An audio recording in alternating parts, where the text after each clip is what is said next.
পবিত্র রমজানের আগেই দেশটির সব মসজিদ নিয়ে নতুন নির্দেশনা জারি করেছে সৌদি আরবের ইসলামিক অ্যাফেয়ার্স মন্ত্রণালয়। নতুন এই নির্দেশনা অনুযায়ী তারাবি সহ কোনো নামাজে ইমাম ও মুসল্লিদের ভিডিও ধারণ এবং মসজিদের ভেতর থেকে সরাসরি সম্প্রচার করা যাবে না।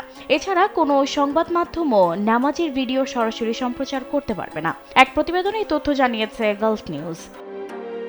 মসজিদের ইমাম ও অন্যান্যদের এই নির্দেশনা মানতে অনুরোধ জানিয়েছে সৌদির ইসলামিক অ্যাফেয়ার্স মন্ত্রণালয়। তারা বলেছে, সবাই যেন মসজিদের সঠিক ও ধর্মীয় পরিবেশ বজায় রাখতে সহায়তা করে।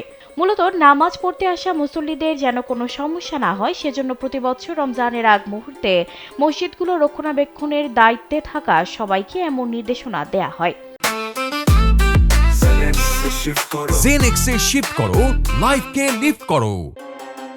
চলতি বছর পবিত্র রমজান মাসের প্রথম দিন নির্ধারণে 28 ফেব্রুয়ারি সন্ধ্যায় আকাশের দিকে চোখ রাখবে সৌদি আরব। এর মাধ্যমে জানা যাবে দেশটির রমজান মাস কবে শুরু হবে, 1 মার্চ নাকি 2 মার্চ। 28 ফেব্রুয়ারি নতুন চাঁদ দেখা গেলে সৌদি আরবে 1 মার্চ থেকে পবিত্র রমজান মাস শুরু হবে। অপরদিকে বাংলাদেশ, ভারত, পাকিস্তান সহ দক্ষিণ এশিয়ার অন্যান্য দেশে 1 মার্চ চাঁদ দেখা গেলে 2 মার্চ থেকে শুরু হবে মহামান্বিত এই মাস।